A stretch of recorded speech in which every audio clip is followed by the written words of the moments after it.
বিচাৰি আহিছোঁ আমি দুইজনী। ভূত ভূত ভূত ওলাইছে, বহুত এটা ডাঙৰ কথা আছে, ঘৰত গৈ কৈ আছোঁ। ৰাতিপুৱাই গুৰুজনৰ নাম স্মৰণ কৰি বন্তি গছ জ্বলাই ল'লোঁ। এয়া চাওক, আমাৰ অসমীয়া মানুহৰ ভাদ মাহটো কিমান পবিত্ৰ মাহ নহয়নে?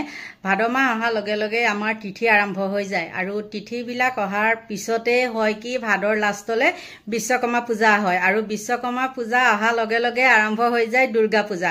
গতিকে ভাদ মাহটো কিমান ভাল লগা মাহ এটা নহয় জানো, একদম পবিত্ৰ মাহ। সেইটো কাৰণে কওঁ, আৰু গুৰুজনাৰ তিথি আচলতে মেইনটো হ'ল গুৰুজনাৰ তিথি। আৰু আজিতো জানি আপোনালোকে সকলোৱে মাধৱদেৱৰ তিথি। গতিকে চাকি গছ জ্বলাই ল'লোঁ দিনটোলৈ। আৰু মানে আমাৰ ওচৰত নামঘৰ নাই, দূৰত আছে, সেইটো কাৰণে যাব নোৱাৰোঁ। সেইকাৰণে ঘৰতে মানে যি পাৰোঁ কৰি থৈ দিম আৰু। সুপ্ৰভাত, সকলোকে স্বাগতম জনালোঁ মোৰ চেনেলৰ অন্য এটি নতুন ভিডিঅ'লৈ। আৰু আমাৰ ৰাতিপুৱাতে বোৱাৰীজনীয়ে ফোন কৰিছে, কালি বোলে আমাৰ ইয়াত ভূতে কান্দি আছে। তাৰপিছতে মই কিন্তু গমেই নাপাওঁ, ওচৰতে আছোঁ যিহেতু, কিন্তু চব মানুহে বোলে গম পায় কালি বোলে কোনোবা মাইকী ভূত এজনীয়ে কান্দি আছে। গতিকে মই এতিয়া যাওঁ, কোনেনো শুনিছিলে বাৰু সেই ভূতৰ হেৰিটো, গৈ পেলাই খবৰ এটা লৈ আহোঁ। তাইক বোলে ফোন কৰি কৈছে বোলে কালি ৰাতি বোলে আমাৰ ইয়াত ভূতে কান্দি আছে, একদম মাইকী ভূত। এতিয়া গৈ খবৰটো লওঁগৈ, কি বা হৈছে। ভূতৰ খবৰ লওঁ বুলি ওলাই আহিলোঁ এতিয়া ঘৰৰ পৰা। কি হয় বাৰু চাওঁচোন, ক'ত শুনিলেনো ভূতৰ কান্দোন। মই আহি পাই গ'লোহি মামণিহঁতৰ ঘৰ, আৰু কালি মামণিহঁতৰ ঘৰত ভূত ওলাইছে। মামণি ঘৰত নহয়, মামণি ঘৰৰ ওপৰেদি বোলে ভূতটো গৈছে। মামণি কেনেকৈ গৈছিলে? একদম পিছফালৰ পৰা আহি কিনে গু কৰিছে বোলে, গু কৰি গৈছে। তাৰপিছতে বোলে খুব কান্দি আছে। কিন্তু এতিয়া কিমান দূৰ হেৰি নাজানো, আৰু তাই চাগে কিবা এটা নিশ্চয় শুনিছিলে, অকল বোলে তাইয়ে নহয়, আৰু শুনিছে। আৰু কাষৰ মানুহকেইঘৰেও শুনিছে। কিন্তু এটাহে আচৰিত কথা, মানে সেই হেৰিটো হোৱাৰ পিছত আমাৰ কাষৰে মানুহ ঘৰৰ মানুহজনী মানে বহুত কণ্ডিশ্যনটো বহুত বেয়া, মানে একদম বিচনাতে হগামোটা হৈ আছে। গতিকে এনেই কিবা ওপৰুৱা হেৰি হ'বও পাৰে, নাজানো। আৰু যিহেতু মামণি ঘৰৰ কাষতে মানে আৰু এজন মানুহ ঢুকাইছিলে, ইয়াত শ্ৰাদ্ধ তাদ্ধ একো নকৰি পেলাই গুচি গ'ল। আৰু মানে ঘৰখনৰ চব মানুহখিনিয়ে মৰি থাকিলে। আৰু তেহেঁতৰ ঘৰৰ মানুহ মৰা মানে কাহিনীটো শুনিলে আচৰিত হ'ব। যিহেতু মতা মাইকী হালেই খুব মাল খায়। মাল খোৱাৰ পিছত কি হ'ল জানেনে, দিনতে শোৱাৰ পৰা উঠি পেলাই শোৱাৰ পৰা উঠি পেলাই মানে পানী বুলি থিনাৰৰ বটল খাই দিছে, আৰু লগে লগে মানুহজনী মৰি গৈছে। মাইকী মানুহজনী ডেকাই হৈ আছিলে, কিন্তু মানুহজনী মৰি গ'ল। আৰু সেইবিলাকেই চাগে কিবা হেৰি হ'বও পাৰে, নাজানো। আৰু আহিলোঁ, কিন্তু তাই তেনেকৈ ক'লে, তাই ঘৰৰ ওপৰেদি বোলে গু কৰি গৈছে, গৈ পেলাই বোলে কান্দি আছে।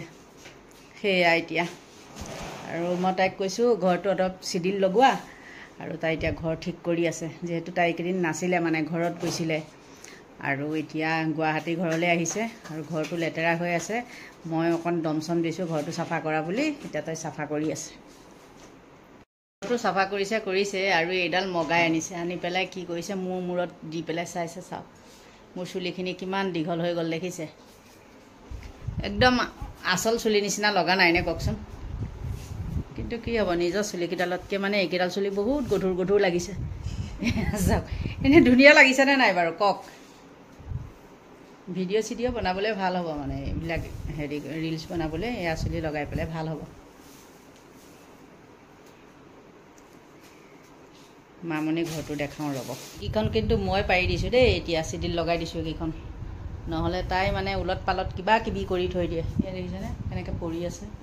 এইফালে এয়া লটকাই থৈ দিয়ে তাই, এইবিলাক লটকাই। আৰু পাকঘৰটো দেখিলে আপোনালোক ওলাই দৌৰ মাৰিব, মানে এনেকুৱা। মইতো জঁপিয়াই পেলাই ওলাম, মানে এনেকুৱা জঁপিয়াই যাব লাগিব। দেখিছেনে কেনেকৈ থৈছে? দেখিছে? অৱশ্যে তাই পৰহিহে আহিছে, মানে সন্ধিয়া সময়ত। আৰু কালি আহিছোঁ ৰাতিপুৱা। কালি ৰাতিপুৱা। সেয়া এইটো চাওক, ফ্ৰিজৰ ওপৰ দেই, এইটো ফ্ৰিজৰ ওপৰ। তাই চাওক বাৰ্চ ক'ত থাকে দেখিছেনে? এয়া কিন্তু তাই হ'ল আকৌ ডক্তৰৰ জীয়েক। এয়া তাই ডক্তৰৰ জীয়েকৰ এয়া হ'ল পৰিপাতি। চাওকচোন কোন থাকে বাৰু এনেকৈ বাৰু? চাউল থৈছে দেখিছে? তাই যেন একো নাই। এইটো পাখিক খুৱাওঁ পাখি কি হৈছে? পাখি খুওৱা একো হোৱা নাই পাখিক দিওঁ এইটো চাউল কোন আহিছে তোমাৰ? পাৰ আৰু এটা ৰুম এইটো এইটো অঁ কালি ভূত ওলোৱা জেগাখিনি দেখাম হা। এইটো তাই হ'ল বেক চাইড। এই কেনেকৈ দেখাওঁ,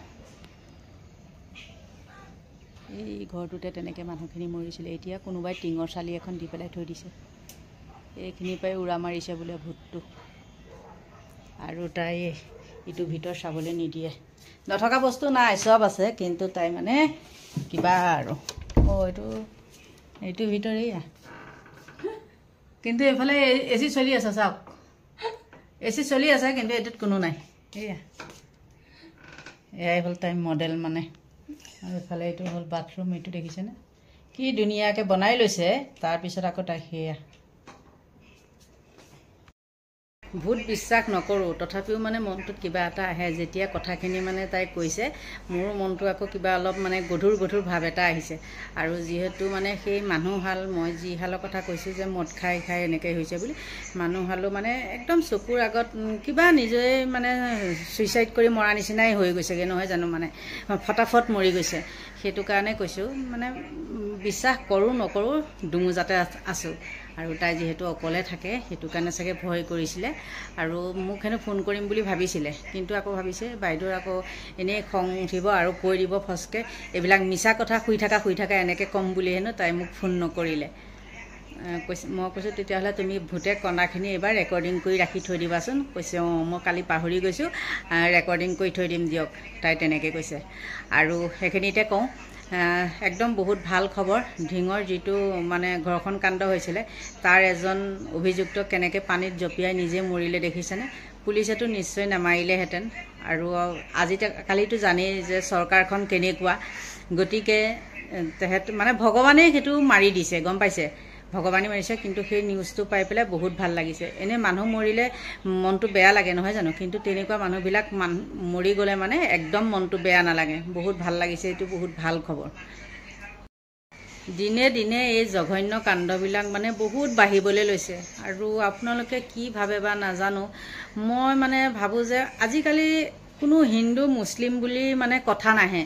চবেই মদ ভাং খাই পূৰা মানে উত্তেজিত হৈ থাকে। আৰু হাতে হাতে চবৰে মোবাইল থাকে ন, আৰু কিছুমানে সেইবিলাক মোবাইলবিলাক ভাল কামত ব্যৱহাৰ কৰে আৰু কিছুমানে বেয়া কামত ব্যৱহাৰ কৰে। প্ৰায়বিলাক মানুহে বেয়া কামতেই ব্যৱহাৰ কৰে। আৰু সেইটো কাৰণে সেইবিলাক আজিকালিতো আৰু জানেই, নহয় জানো, ইউটিউবত সহজলভ্য কিছুমান ভিডিঅ' বা চিনেমা হ'লেও সেইবিলাক চাই কৰি আৰু মদ চদ খাই থাকে, যিহেতু পূৰা উত্তেজিত হৈ থাকে সিহঁতে। সেইকাৰণে মা বাই ভনী একো বিচাৰ নকৰাৰ ফলত মানে এইবিলাক হৈছে। আৰু মদৰ হেৰিটো কিমান বাঢ়িছে দেখা নাই জানো। আগতেতো কয় মানে মুছলিম মানুহখিনিয়ে মদ নাখায় বুলি কয়, কিন্তু আজিকালি তেওঁলোকেও মানে বহুত এইবিলাক খোৱা হৈ গ'ল। মানে চকুৰ আগতে কিছুমান মানুহক দেখিছোঁ, মুছলিম মানুহ আমাৰ লগত ফ্ৰেণ্ড আছে, বা ল'ৰা ছোৱালীবিলাকো, সৰু সৰু ল'ৰা ছোৱালীবিলাকো পূৰা খায়হি। গতিকে কি ক'ব আৰু, দুখ কাক দিব। প্ৰথম দুখ আমি চৰকাৰখনকে দিব লাগিব। আৰু এইবিলাক কাণ্ড যিবিলাক কৰে, তেহেঁতক যদি লগে লগে ফাঁচীৰ ব্যৱস্থা থাকিলে হয়, তেতিয়া এইবিলাক বৃদ্ধি নহ'ল হয়। কিন্তু আমাৰ ইয়াত ফাঁচীৰ ব্যৱস্থাটো নাই, আৰু মানে আইনৰ সুৰুঙা দি সিহঁত সাৰি যায়। গতিকে এতিয়া মানে এইবিলাক সেইকাৰণে বৃদ্ধি হ'বলৈ লৈছে। ডেম কেয়াৰত থাকে আৰু যা অইনে কৰিছে, একোতো হোৱা নাই, আমিও কৰিম। আৰু আজিকালি মানে জেল বুলি ক'লে কিছুমানৰ কাৰণে বহুত ভাল, এনেই ফ্ৰীতে খাবলৈ পাম তেনেকুৱা ভাবে। সেইটো কাৰণে হেৰি হৈ গ'ল। আগতে চোৰ ডকাইত ধৰি নিলে বা এনেকুৱা মানুহবিলাকক ধৰি নিলে পুলিচে মাৰপিট কৰে, নহয় জানো। আজিকালিতো সেইটো মাৰপিট কৰিব নোৱাৰা হ'ল, সেইটো এটা আইন দিলে। সেইকাৰণে এতিয়া ডেম কেয়াৰ। হিন্দু মুছলিম কোনো কথা নাই, কিন্তু আমাৰ অসমীয়াখিনিও বহুত বদমাছ। আৰু এইখিনিতে কওঁ, কালি মই যিহেতু মানে প্ৰথম লাইভ আহিবলৈ শিকিছোঁ ন, আহিছোঁ, তাতে এজন কিবা দাস বুলি আহি মোক বেয়াকৈ কমেণ্ট কৰিছেহি। আৰু ইমানখিনি মানুহে ভাল কমেণ্ট কৰি থকাৰ পিছত সি বাৰু নিজকে লাজ পোৱা নাইনে, সেই তেনেকুৱা ফাল্টু কিছুমান কমেণ্ট কৰিবলৈ লাজ পোৱা নাইনে। গতিকে হিন্দু মুছলিম কোনো কথা নাই, আমাৰ অসমীয়াখিনিও কম নহয়। আৰু মই কওঁ, এইখিনিতে মই এটা কথা কওঁ, যিবিলাক আইডিত কোনো মানে হেৰি নাথাকে, পিকচাৰ নাথাকে, ভিডিঅ' নাথাকে, এনেই একাউণ্ট এটা খুলি থয়, সিহঁতৰ মাক বাপেক হয়তো নাই জাৰজ আৰু সেইকাৰণে সেই চেনেলটোও জাৰজ আৰু সেইবিলাকে কমেণ্ট কৰিও একো কৰিব নোৱাৰে জাৰজেই তেহেঁত তেনেকেই যাব ৰাস্তাই ঘাটে ঘূৰি ফুৰা মানে ভুটুৱা কুকুৰ যেনেকুৱা ঠিক তেহেঁতৰ লগতে মই তুলনা কৰিছোঁ সেইবিলাকক গতিকে আৰু কি ক'ব মানে সকলোৰে হেৰিবিলাক একেই নহয় মনবিলাক একেই নহয় আমাৰ অসমীয়াও নহয় বা মুছলিমও নহয় জাত পাতৰ কথা আহিয়ে নপৰে কিন্তু মই ঢিঙৰ কথাটো লৈ পেলাই এইখিনি কথা কৈছোঁ দিয়কচোন বেলেগখিনি ক'বলৈ যোৱা নাই আৰু কিয় বাঢ়িছে সেইটো কথাটো কৈছোঁৱেই গতিকে ভিডিঅ'টো আৰু দীঘল কৰি নাথাকোঁ মামনি ঘৰতে যিহেতু বহি আছোঁ আৰু এহেঁতৰ ঘৰতে আজি মই ভিডিঅ'টো সামৰণি মাৰিম আৰু সকলোকে ভগৱানে ভালে কুশলে ৰাখক সুমতি দিয়ক যাতে বেয়া বেয়া কমেণ্টবিলাক তেওঁলোকৰ মনলৈ নাহে যাতে ৰাস্তাৰ জাৰজ সন্তানৰ পৰা যাতে ঘৰৰ ভিতৰত অকণমান ক'ৰবাত মানে ঠাই পায় সেইটোকে কামনা কৰি আজিলৈ ভিডিঅ'টো ইমানতে সামৰণি মাৰিছোঁ যদি আপোনালোকে মোৰ ভিডিঅ' চাই ভাল পায় তেন্তে হ'লে লাইক কৰিব কমেণ্ট কৰিব আৰু যদি পাৰে তেন্তে হ'লে ছাবস্ক্ৰাইব কৰিব আজিলৈ বাই বাই